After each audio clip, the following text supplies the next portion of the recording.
ಸ್ನೇಹಿತರೆ, ಇವತ್ತು ವೈಕುಂಠ ಏಕಾದಶಿ ದಿನ ನಾನ್ ನಿಮ್ಮನ್ನ ಕೊಲ್ಲಾಪುರ ಮಹಾಲಕ್ಷ್ಮಿ ದೇವಸ್ಥಾನಕ್ಕೆ ಕರ್ಕೊಂಡು ಹೋಗ್ತಾ ಇದ್ದೀನಿ.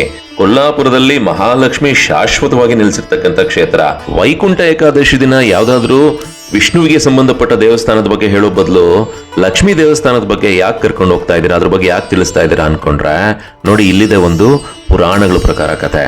ಅಂದ್ರೆ ತಿರುಪತಿಗೂ ಕೊಲ್ಲಾಪುರಕ್ಕೂ ಒಂದು ಅವಿನಾಭಾವ ಸಂಬಂಧ ಇದೆ. ಅದು ಪುರಾಣಗಳ ಪ್ರಕಾರ ಏನಿದೆ ಅಂತ ನಾನು ತಿಳಿಸ್ತಾ ಹೋಗ್ತೀನಿ. ಇವತ್ತಿಗೂ ಕೂಡ ತಿರುಪತಿಯಿಂದ ಒಂದು ರೇಷ್ಮೆ ಸೀರೆ ಈ ತಾಯಿ ಸನ್ನಿಧಾನಕ್ಕೆ ಬರತ್ತೆ.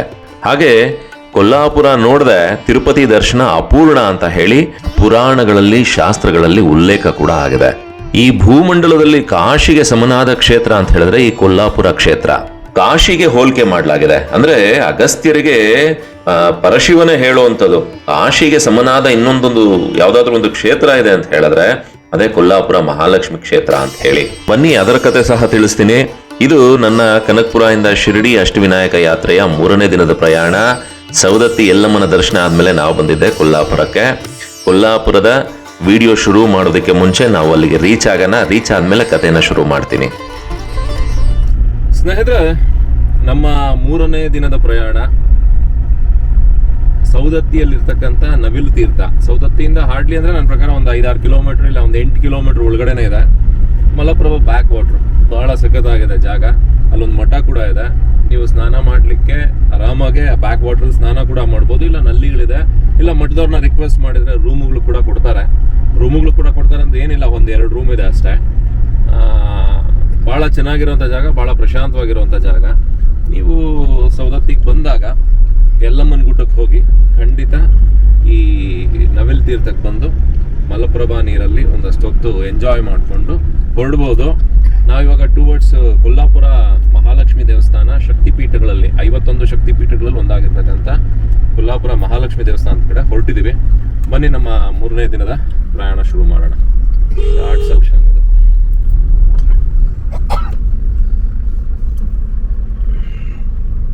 ಸ್ನೇಹಿತರೆ, ಸೌದತ್ತಿಯಿಂದ ಗೋಕಾಕ್ ಕಡೆ ಅಂದ್ರೆ ಕೊಲ್ಲಾಪುರ ಲಕ್ಷ್ಮೀ ದೇವಸ್ಥಾನ ಏನಿದೆ, ಸೌದತ್ತಿ ಗೋಕಾಕು ಇದೇ ರೂಟ್ನಲ್ಲಿ ಹೋಗುವಂಥದ್ದು.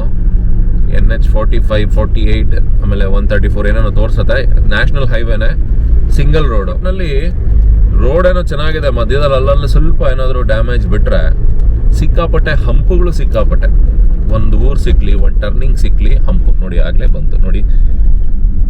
ಇಷ್ಟಕ್ಕೊಂದು ಈ ಟರ್ನಿಂಗ್ ಒಂದು ಹಂಪ್ ಕೊಟ್ಟವನು ಯಾವುದೇ ಥರ ಮೆನ್ಷನ್ ಇಲ್ಲ ಅಷ್ಟೇ. ಗೋಕಾಕ್ ಒಂದು ನನ್ನ ಪ್ರಕಾರ ಒಂದು 15 ಕಿಲೋಮೀಟರ್ ಇದೆ. ಸ್ನೇಹಿತರೆ, ಈಗ ಗೋಕಾಕಲ್ಲಿ ಪಾಸ್ ಆಗ್ತಾ ಇದ್ದೀವಿ. ಗೋಕಾಕಲ್ಲಿ ನೆಕ್ಸ್ಟ್ ರೈನಿ ಸೀಸನಲ್ಲಿ ಬರಬೇಕು. ತುಂಬ ಸಾರಿ ಅನ್ಕೊಳ್ತೀನಿ ಮಳೆಗಾಲದಲ್ಲಿ ಬರ್ಬೇಕು ಇಲ್ಲಿ ಗೋಕಾಕ್ಗೆ ಅಂತ. ಯಾಕಂತ ಹೇಳಿದ್ರೆ ಗೋಕಾಕ್ ಫಾಲ್ಸ್ ಇದೆ. ಗೋಕಾಕ್ ಫಾಲ್ಸ್ ಏನಿದೆ ನಿಮಗೆ ಸೇಮ್ ನೋಡಿದ್ರೆ ಅಮೇರಿಕಾದಲ್ಲಿರ್ತಕ್ಕಂಥ ನಯಾಗ್ರಾ ಥರನೇ ಕಾಣಿಸೋದು. ಅಂದರೆ ಆಗಸ್ಟ್ ಸೆಪ್ಟೆಂಬರ್ ಟೈಮಲ್ಲಿ ಬರಬೇಕು, ರೈನಿ ಸೀಸನ್ ಪೀಕ್ ಟೈಮಲ್ಲಿ. ಅದ್ರ ಮಜಾನೇ ಬೇರೆ ಇರತ್ತೆ. ಈಗ ನಾವು ಪಾಸ್ ಆಗ್ತಾ ಇರುವಂಥದ್ದು ಅರೇಬಾವಿ ಅಂತ ಹೇಳಿ. ಇಲ್ಲಿ ನಿಮ್ಗೊಂದು ಹಳೇ ಬಿಲ್ಡಿಂಗ್ ಇದೆ ನೋಡ್ಬೋದು. ಎಷ್ಟು ವರ್ಷ ಹಳೇದು. ಅವತ್ತೇ ಈ ಡ್ಯೂಪ್ಲೆಕ್ಸ್ ಟ್ರಿಪ್ಲೆಕ್ಸ್ ಎಲ್ಲ ಮಾಡಿ ಹಾಕ್ಬಿಟ್ಟಿದ್ದಾರೆ. ಸಖತ್ತಾಗಿದೆ ಈ ಮನೆ. ಇನ್ನು ವಾಸ ಇರೋಂಗಿದ್ದಾರೆ ಈ ಮನೆಯಲ್ಲಿ. ಇದಾರಲ್ಲ. ಇವತ್ತು ಶುಕ್ರವಾರ ಬೇರೆ ಬಂದಿರೋದಕ್ಕೆ ಹಬ್ಬ.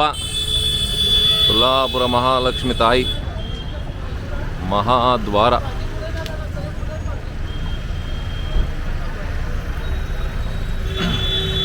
ಆ್ಯಕ್ಚುಲಿ ಶುಕ್ರವಾರ ಆಗಿರೋದ್ರಿಂದ ಸಿಕ್ಕಾಪಟ್ಟೆ ಕ್ರೌಡು.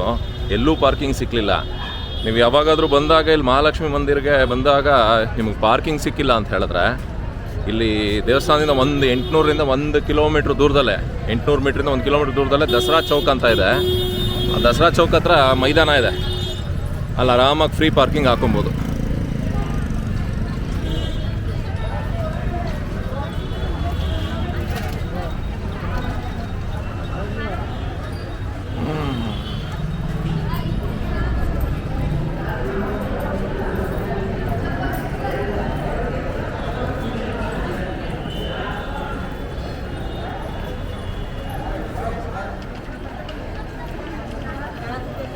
ಇಲ್ಲಿ ದೇವಸ್ಥಾನ ಕಾಣಿಸ್ತಾ ಇದೆ.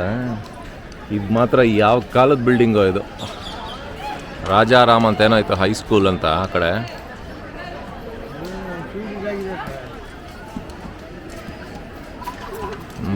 ಈ मंदिर क्या है वो? अच्छा अच्छा धोने के लिए. अच्छा अच्छा पीतर का. इत्ताले ताम्रद ತೊಳೆಯಕ್ಕೆ. ये क्या चीज से बना ये? वो बेंगलोर से आता है. हाँ? बेंगलोर वाले होगा. बैंगलोर से आता है. हाँ बेंगलोर से. अच्छा अच्छा अच्छा अच्छा क्या बोलते हैं इसको? ये रुपल साबन बनता है. रुपल. हाँ हाँ हाँ. अब भगवान का मूर्ति समय आंडा टॉपिक की कड़ी साफ होता है.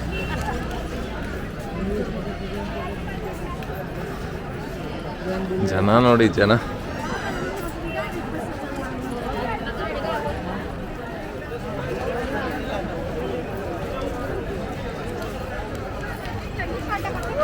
ಮುಖ್ಯ ದರ್ಶನ ಸರತಿ ಆ ಕಡೆ. ಅಲ್ಲಿ ಜನ ನೋಡಲ್ಲಿ, ಜನ ಜನ ಜನ.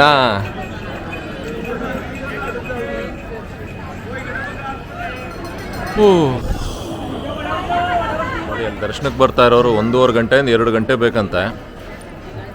ಇಲ್ಲಿ ತಾಯಿ ನೆಲೆಸಿರುವಂಥ ಸ್ಥಾನ. ಈಗ ನಾವು ಹೋಗ್ತಾ ಇರೋದು ಮುಖ ದರ್ಶನಕ್ಕೆ.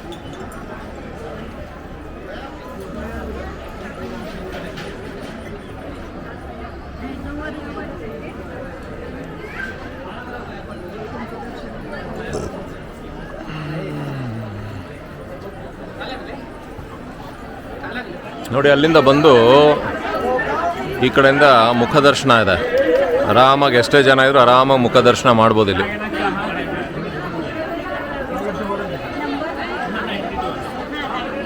ತಾಯಿ ನೆಲೆಸಿರೋದು ಅಲ್ಲಿ ಮಧ್ಯದ ಗೋಪುರ ನೋಡಿ. ಇಲ್ಲಿ ಮುಖ ದರ್ಶನದ ಇಲ್ಲಿದೆ, ಮಾಡ್ಕೊಂಡು ಬರ್ತಾ ಇದ್ದಾರೆ ನೋಡಿ. ಇವರು ದರ್ಶನ ಮಾಡ್ಕೊಂಡು ಬರ್ತಾ ಇರೋವಂಥವ್ರು. ಇಲ್ಲಿಂದ ಬೇಕಾದ್ರೆ ಬಂದು ಒಂದು ಪ್ರದಕ್ಷಿಣೆ ಹಾಕೊಂಡು ಬರ್ಬೋದು ಆ ಕಡೆಗೆ. ಬನ್ನಿ ಪ್ರದಕ್ಷಿಣೆ ಹಾಕೋಣ. ನಾನು ಆಗ್ಲೇ ತಿಳಿಸ್ದಂಗೆ ಕೊಲ್ಲಾಪುರ ಅಂತ ಹೇಳಿದ್ರೆ ತಾಯಿ ಮಹಾಲಕ್ಷ್ಮಿ ಶಾಶ್ವತವಾಗಿ ನೆಲೆಸಿರ್ತಕ್ಕಂಥ ಕ್ಷೇತ್ರ.